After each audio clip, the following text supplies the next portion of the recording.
आज का हमारा टॉपिक है आंतरिक नियंत्रण। आंतरिक नियंत्रण में वह सब कुछ शामिल है जो किसी संगठन की जोखिम को नियंत्रित करता है।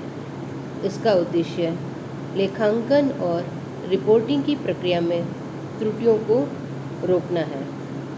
यह एक माध्यम है जिसके द्वारा एक संगठन के संसाधनों के निर्देशित, निगरानी और मापा जाता है। यह धोखाधड़ी का पता लगाने, रोकने और संगठन के संसाधनों की रक्षा करने में एक महत्वपूर्ण भूमिका निभाता है। आंतरिक नियंत्रण के अंतर्गत व्यवसाय के प्रत्येक पहलू को नियंत्रित किया जाता है। इसमें व्यवसाय एक ऐसी नियंत्रण प्रणाली अपनाता है जिसके द्वारा व्यवसाय में कार्यरत कर्मचारियों पर एक नैतिक दबाव बना रहता है। यानी जो लेखांकन प्रक्रिया है, उस प्रक्रिया में कार्य का विभाजन इस प्रकार किया जाता है कि एक व्यक्ति के द्वारा किए गए कार्य की जांच दूसरे व्यक्ति के द्वारा होती रहे, जिससे गलतियों की जो सामूहिक क्यूमुलेटिव जो डेफिशिएंसी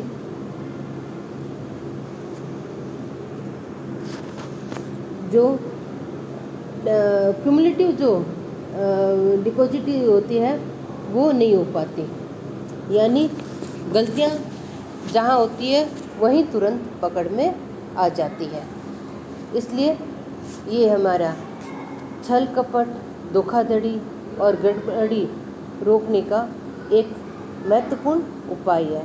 इसके द्वारा, आंतरिक नियंत्रण के द्वारा हम छल कपट और धोखाधड़ी को कम कर सकते हैं और इससे कम से कम संभावना होती है कि व्यवसाय में छल कपट हो। इसलिए व्यवसाय के प्रत्येक पहलू को योजनाबद्ध ढंग से नियंत्रित किया जाता है। उसे ही हम आंतरिक नियंत्रण कहते हैं। अब हमारा आ रहा है आंतरिक नियंत्रण के उद्देश्य। आंतरिक नियंत्रण का उद्देश्य है व्यवहारों का सही लेखा। व्यवहारों का सही लेखा आंतरिक नियंत्रण यह बताता है कि लेखापाल के द्वारा लेखा पुस्तकों में जो भी लेखे किए गए हैं वो सही किए गए हैं। यानी लेखांकन नियमों का पालन करते हुए व्यवहारों का सही लेखा किया गया है। कानून की पालना सुनिश्चित करना। बहुत से व्यवसाय के स्वरूप ऐसे होते हैं जहाँ पर कानून के द्वारा यह निश्चित होता है कि उन्हें आंतरिक नियंत्रण उपाय अपनाया जाए। यानी उस संस्था के द्वारा आंतरिक नियंत्रण उपाय अपनाया जाना आवश्यक होता है, तो उस वैधानिक आवश्यकता की पूर्ति हेतु या कानून की पालना सुनिश्चित करने के उद्देश्य से आंतरिक नियंत्रण प्रणाली अपनाई जाती है। वित्तीय जानकारी की विश्वसनीयता। आंतरिक नियंत्रण है वो यह सुनिश्चित करता है कि प्रबंधन के पास में सटीक समय पर सही और पूरी जानकारी प्राप्त हो जाए, जिससे कंपनी की जो वित्तीय जानकारी है उसकी विश्वसनीयता बनी रहती है।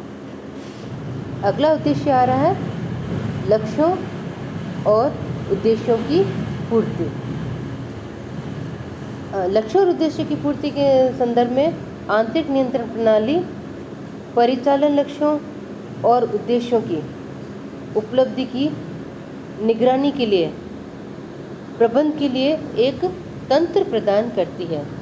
उस तंत्र के द्वारा संस्था के जो भी उद्देश्य होते हैं उस उद्देश्य की पूर्ति में वो तंत्र सहायक होता है, जिसे हम आंतरिक नियंत्रण तंत्र कहते हैं। नेक्स्ट आ रहा है उत्तरदायित्व निर्धारित करना। आंतरिक नियंत्रण प्रणाली के अंतर्गत कार्यों का विभाजन इस प्रकार किया जाता है कि एक व्यक्ति के द्वारा किए गए कार्यों की जांच दूसरे व्यक्ति के द्वारा की जाती है, जिससे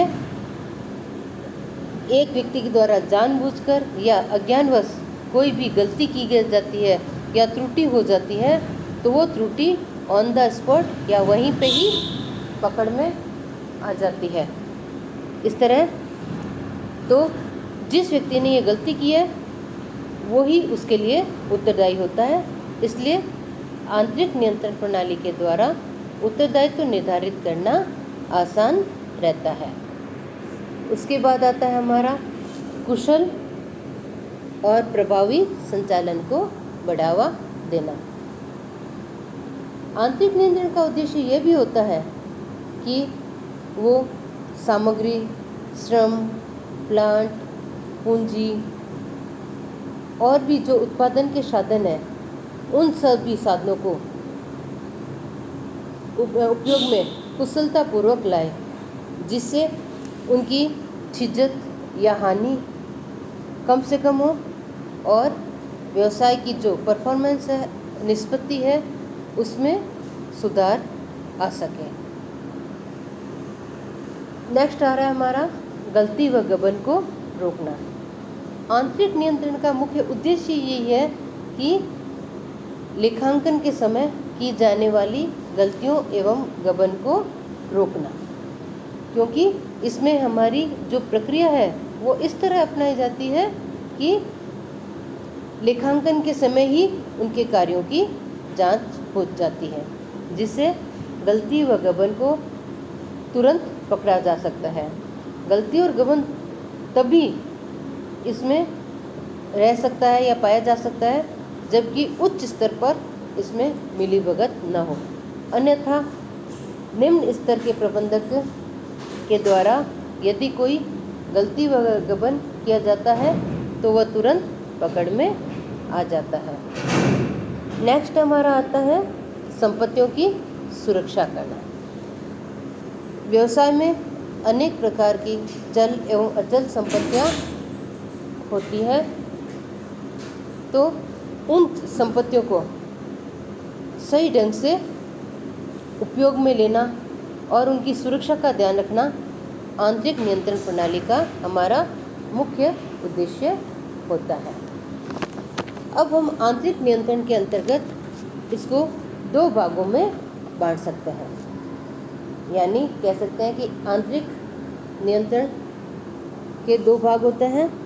पहला आंतरिक निरीक्षण और दूसरा आंतरिक अंकेक्षण। यानी आंतरिक निरीक्षण और आंतरिक अंकेक्षण दोनों मिलकर ही आंतरिक नियंत्रण बनते हैं। पहले लेते हैं हम आंतरिक निरीक्षण। आंतरिक निरीक्षण से क्या तात्पर्य है? कह रहा है खातों में लेखे करने की ऐसी व्यवस्था है जिसके अंतर्गत विभिन्न कर्मचारियों के कार्य का विभाजन इस प्रकार किया जाता है जिससे एक कंपनी द्वारा किए गए कार्य की जांच दूसरे कर्मचारी द्वारा स्वतः ही हो जाती है। ठीक है, तो ये इस तरह से हमारा इसमें आंतरिक निरीक्षण होता है। कहा भी गया है कि निरीक्षण से क्या तात्पर्य है कि कार्यक्रम की गतिविधियों को जांचना कि वह कैसे हो रही है और कैसे आगे बढ़ रही है। इस तरह गतिविधियों को जांचने के लिए जो पद्धति अपनाई जाती है उसे आंतरिक निरीक्षण कहते हैं। ठीक है, इसके अंतर्गत प्रत्येक व्यवहार के लेखा कार्यों को अलग अलग खंडों में विभाजित किया जाता है और प्रत्येक खंड का जो इंचार्ज है या संपादन है वो किसी एक व्यक्ति को सौंप दिया जाता है। आंतरिक निरीक्षण के संबंध में हमारा स्पाइसर एवं पैगलर ने बताया है, यह लेखा प्रणाली के संगठन का वह तरीका है जिसके द्वारा कर्मचारियों में कर्तव्य का विभाजन इस प्रकार कर दिया जाता है कि किसी व्यक्ति को एक व्यवहार के प्रत्येक पहलू का लेखा नहीं दिया जाता, ताकि दो या दो से अधिक व्यक्तियों में बिना दलबंदी के कपट रुक जाने और गलतियों की संभावना कम से कम हो जाए। यानी स्पाइसर और बेगलर बोलते हैं कि ये लेखा करने की एक प्रकार की प्रक्रिया है, पद्धति है, जिसमें कार्य का विभाजन यानी कार्य विभाजन को जोड़ दिया है।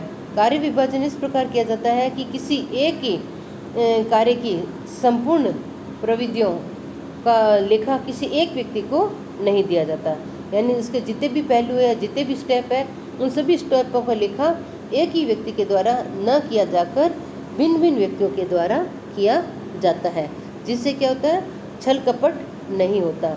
छल कपट की संभावना तभी मिलती है कि वो बनती है जब वो सभी व्यक्ति आपस में मिल जाए।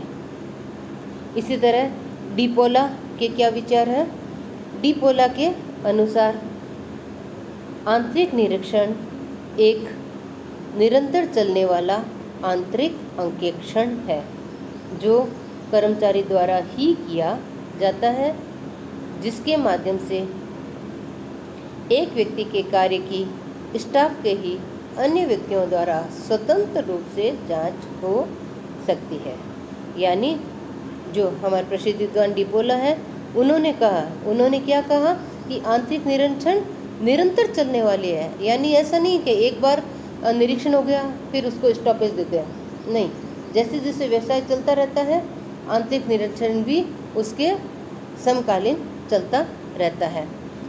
यह एक प्रकार का हमारा आंतरिक अंकेक्षण है, और किसके द्वारा किया जाता है? कोई बाहरी व्यक्ति के द्वारा नहीं किया जाता, बल्कि कर्मचारी द्वारा ही किया जाता है, जिससे वह कर्मचारी इस व्यवसाय के स्टाफ के कार्यों की स्वतंत्र रूप से जांच करता है।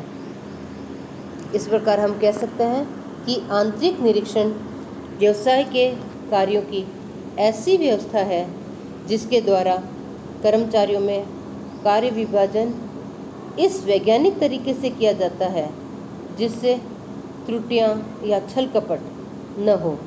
यदि हो जाए तो तुरंत ज्ञान हो जाता है और इससे गलतियों की संभावना भी कम ही रह पाती है।